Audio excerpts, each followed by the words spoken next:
las políticas públicas lamentablemente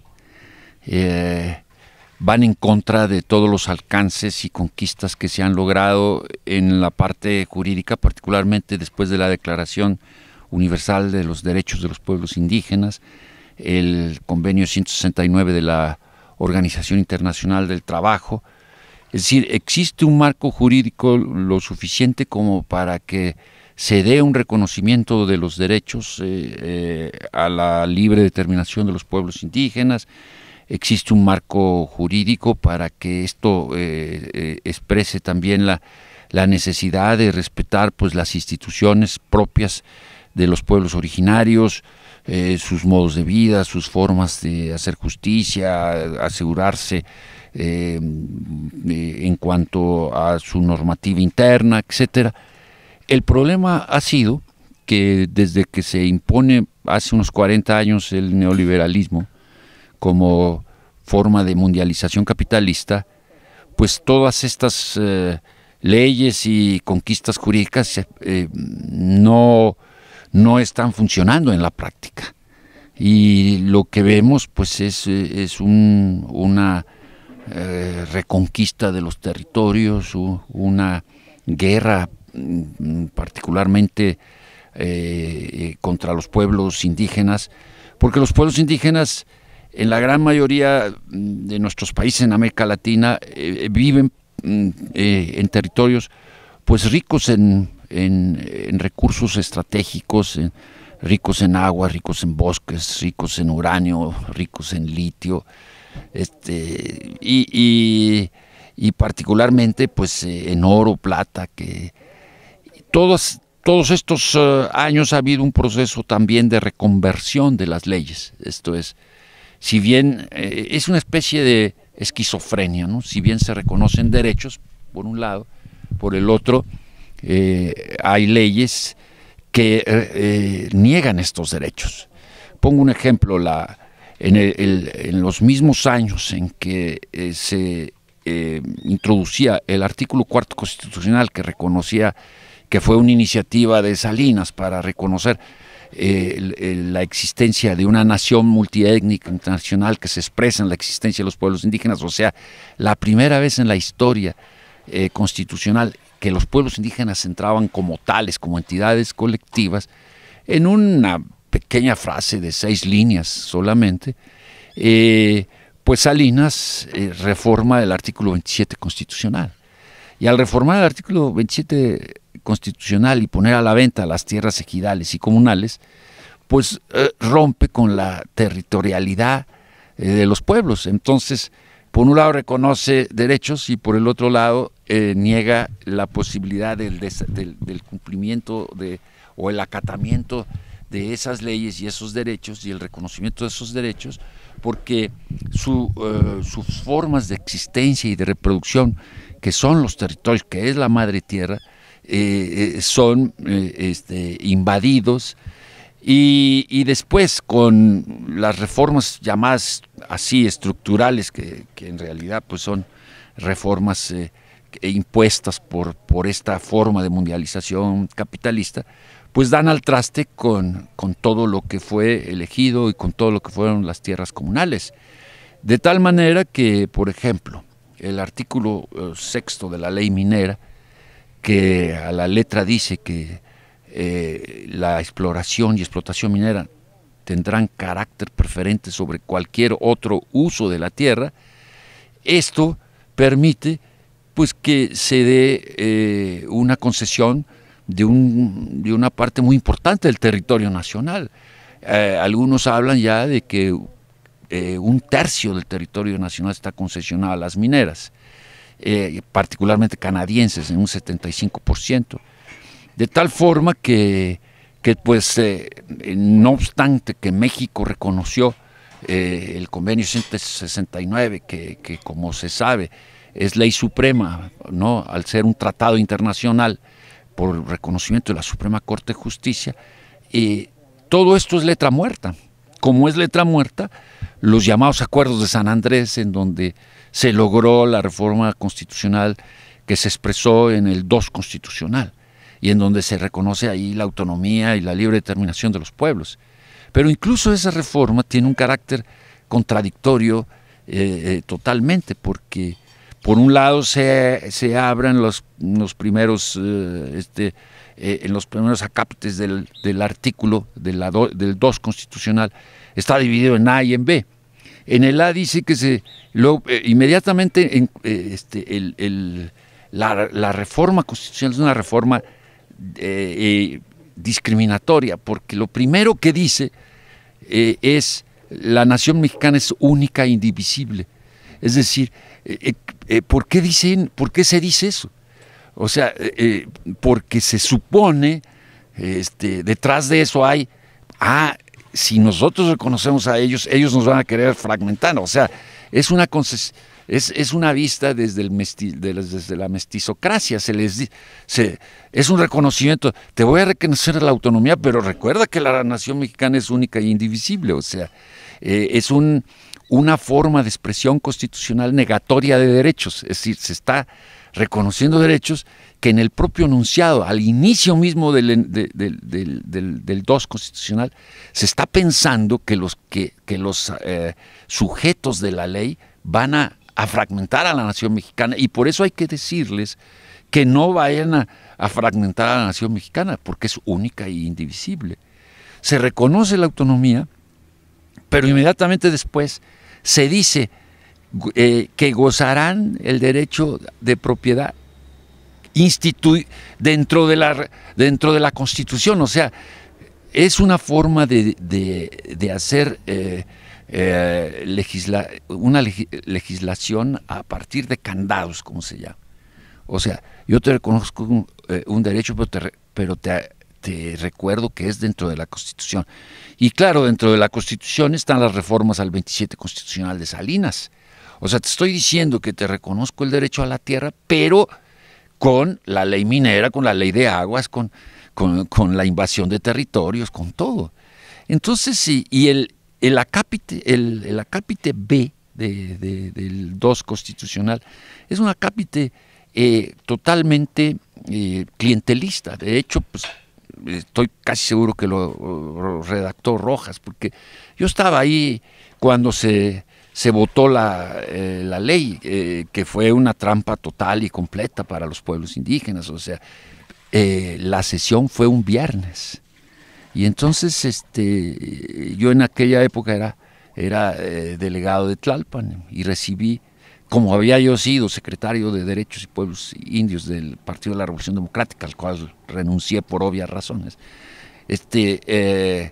pues me llamaron las personas que ahí yo tenía como amigos, de que ese día se iba a discutir la famosa ley Cocopa, ¿verdad? Entonces yo corrí, literalmente corrí de la Plaza de la Constitución a Jicotenca, donde estaba el Senado, en donde tuvo lugar esa reunión subsepticia, casi clandestina, que no habían anunciado.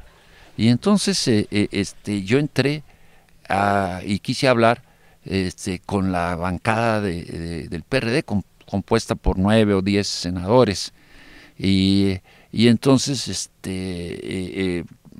Jesús Ortega era el jefe de la bancada, y el subjefe era Demetrio Sodi. Me enseñan el texto, y yo, como había estado en todo el proceso de diálogo entre ZLN y el gobierno federal, y habíamos participado incluso en la redacción de la ley de la Cocopa, llamada así de la Cocopa, entonces cuando leo la propuesta de reformas constitucionales, me recibo un impacto, un shock, porque les digo: oigan, pero esto es una traición a los acuerdos, esto es clientelista, esto es negatorio de derechos, esto es contradictorio, esto es les hablé casi como una hora, ellos muy atentos, claro, y entraba Fidel Herrera como pastor de ovejas, ya, porque la sesión plenaria iba a tener lugar hacia las 7 de la noche, o sea, en la oscuridad, en la noche y en el sigilo. Yo salí de la reunión, y después me dijeron que en el interior del grupo, de la bancada, se hizo una votación para ver cómo votaba el PRD en la sesión plenaria, y que hubo 3 abstenciones: Lázaro Cárdenas Batel, López Nelio, un senador, el senador de Oaxaca ya fallecido, y un senador indígena de Tabasco.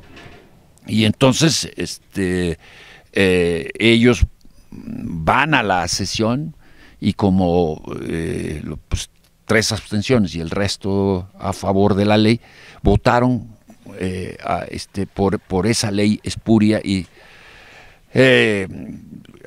como una anécdota ya muy personal, yo escribo en La Jornada y yo escribo los viernes. Y entonces, pues, el viernes se había llevado a cabo esa sesión de la traición de los acuerdos de San Andrés. Y entonces yo le pedí a Luis Hernández, que es el coordinador de opinión: Luis, déjame publicar un artículo el lunes. Y el lunes publiqué el artículo que se llamó Traición en el Senado. Fue una de las grandes razones por las cuales yo renuncié al PRD. Me pareció que el PRD había traicionado a los pueblos indígenas. Yo veo que el marco legal y constitucional es un marco pues esquizofrénico, tramposo, que dice respetar derechos, pero al mismo tiempo en el propio texto de la ley los niega, que pues sobre todo las leyes secundarias le han dado todo el campo posible para que las corporaciones se invadan los territorios.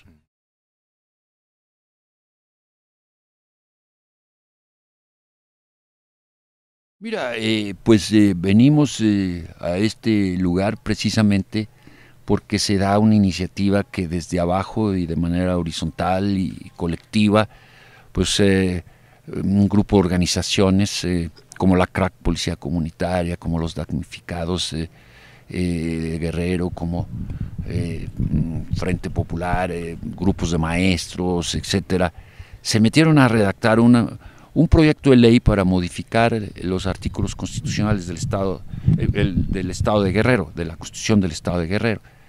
Es una ley impresionantemente bien hecha, bien redactada. Está muy claramente definido el sujeto de la ley, los pueblos indígenas que forman parte del Estado de Guerrero. La ley, el proyecto de ley o iniciativa de ley es muy integral, toca los aspectos de la libre determinación, habla sobre el territorio, sobre el derecho a la educación propia, sobre el derecho a la justicia, sobre el derecho a la seguridad propia.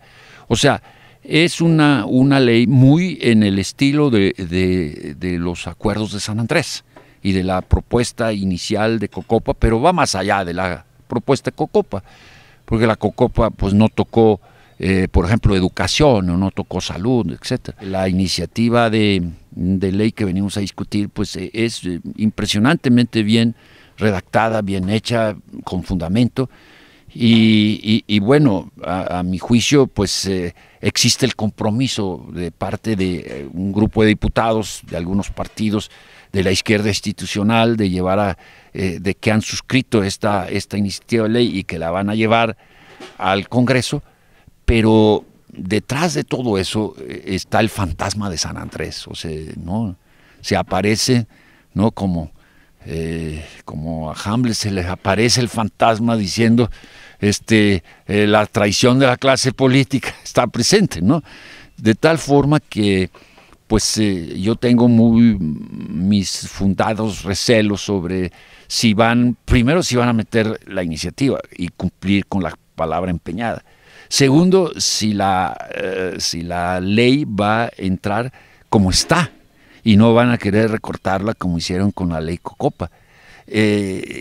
Tercero, si va a ser reformulada, ¿quién la va a reformular? Ya no va a haber ese protagonismo popular y horizontal de los pueblos, que es lo que distingue a este proyecto de ley.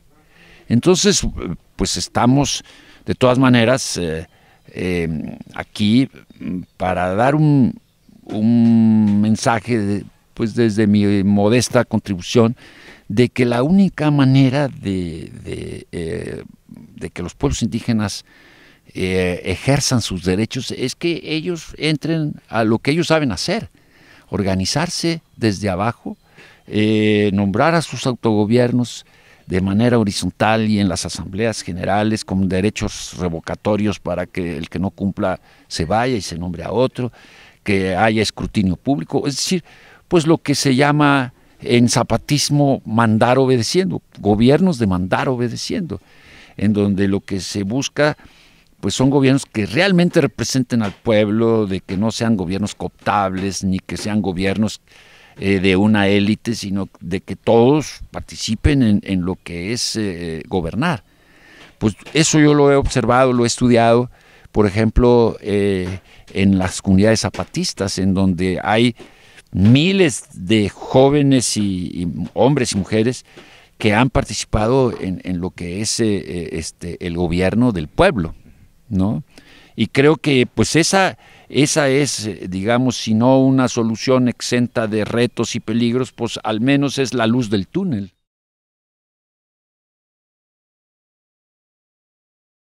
Cuando surgen de los pueblos y se forman a partir de los nombramientos comunitarios de los propios policías, y los policías son miembros de las comunidades, y todo se hace a partir de esa democracia participativa, autosustentable y directa, estos son esfuerzos encomiables. Cuando entran otro tipo de intereses de algunos terratenientes como en el caso, por ejemplo, los propietarios de limón en Michoacán, y cuando entran las fuerzas de seguridad del Estado, el Ejército, la sección segunda, y se mete por ahí, y es el propio crimen organizado el que organiza los grupos de autodefensa contra sí mismo, entonces pues de ahí ya se comienza a desvirtuar lo que es la guardia comunitaria o la ronda o la policía comunitaria.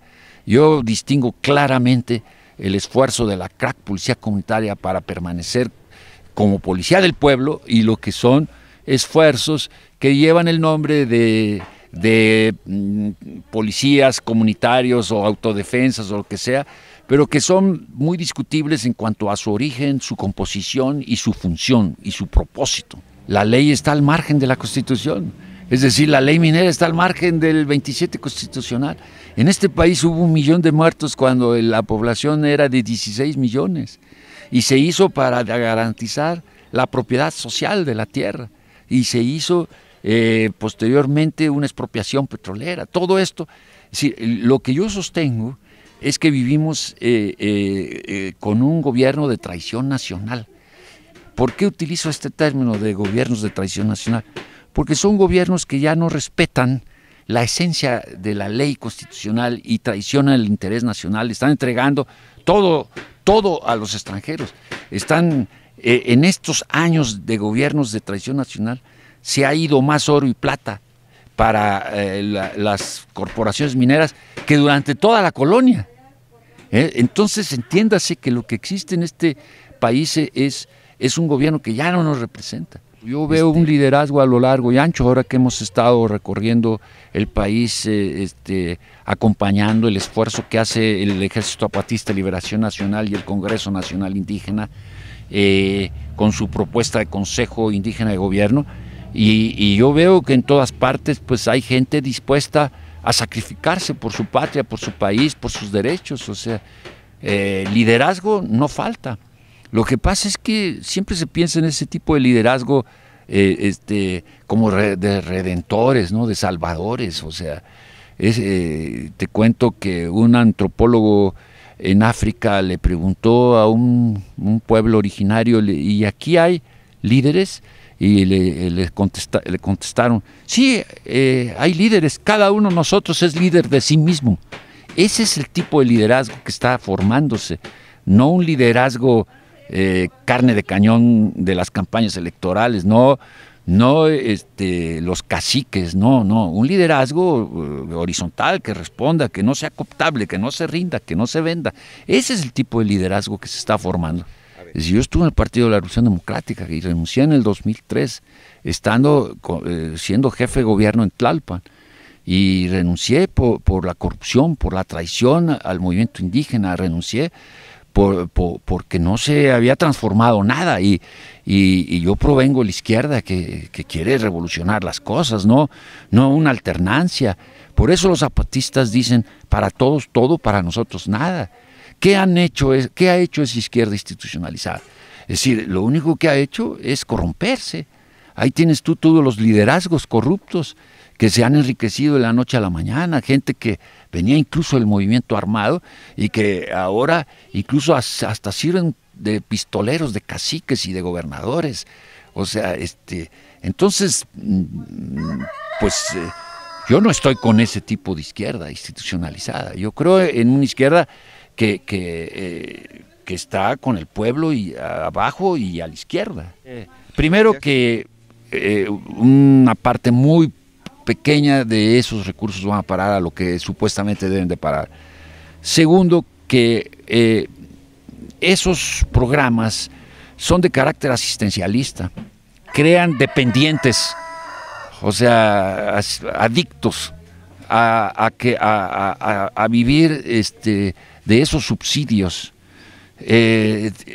Por lo tanto, son contrarios a los procesos autonómicos de los pueblos. Es decir, que son heterónomos. O sea, en lugar de ser autónomos, son heterónomos. Porque lo único que hacen es crear una conciencia de pedigüeños y que son usados en todas las campañas electorales, que son usadas como carne de cañón electoral. Tercero, tienen un carácter contrainsurgente. Como tú sabes, desde 1994 el ejército, que siempre ha sido una fuerza represora del pueblo, entró dentro de lo que podría ser la estrategia de contrainsurgencia pasiva y activa. Este tipo de programas sirve como contrainsurgencia. En los lugares donde existen movimientos sociales y armados, entran estos programas. ¿Para qué? Para dividir a las comunidades, para comprar a dirigentes, para utilizarlos como una forma de criminalizar o de romper. Tú estás con el PRI, si no estás con el PRI no te voy a dar programa. O sea, son incluso la propia caricatura de ver a... Bueno, yo creo que hay que organizarse desde abajo. Yo creo y confío en que esta propuesta de los zapatistas de crear un Consejo Indígena de Gobierno está marchando, la gente se está organizando, y mucha gente dirá, como dijeron de Madero, ¿no? Que era un loco, ¿no? O como dijeron de todos los visionarios de cualquier época, ¿no? Pero creo que en este caso los hermanos zapatistas y los pueblos indígenas nos están dando una ruta que es la autonomía y una forma de gobierno que son sus autogobiernos, en donde se manda obedeciendo. Yo creo que en ese sentido necesitamos organizarnos, pueblos indígenas y no indígenas. Es decir, porque lo que se trata es de que los procesos autonómicos también vayan a las ciudades, a los barrios, de que se reconstituyan los pueblos y reconstituyan los barrios y las formas de organización colectiva, y de que estas formas de organización colectiva penetren en todas las instituciones del país, en todos los ámbitos, para que nosotros desde abajo impongamos la fuerza de un gobierno que mande obedeciendo.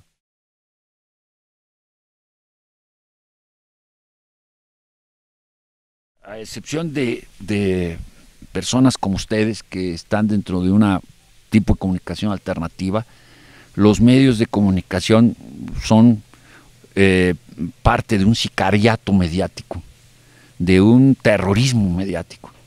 Tergiversan todo, manipulan todo y sirven a sus amos, que son el poder del capital y del gobierno que los representa.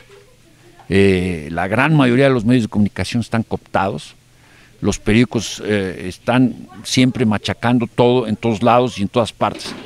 Te pongo el caso de Venezuela, donde he estado 3 veces en este año en Venezuela.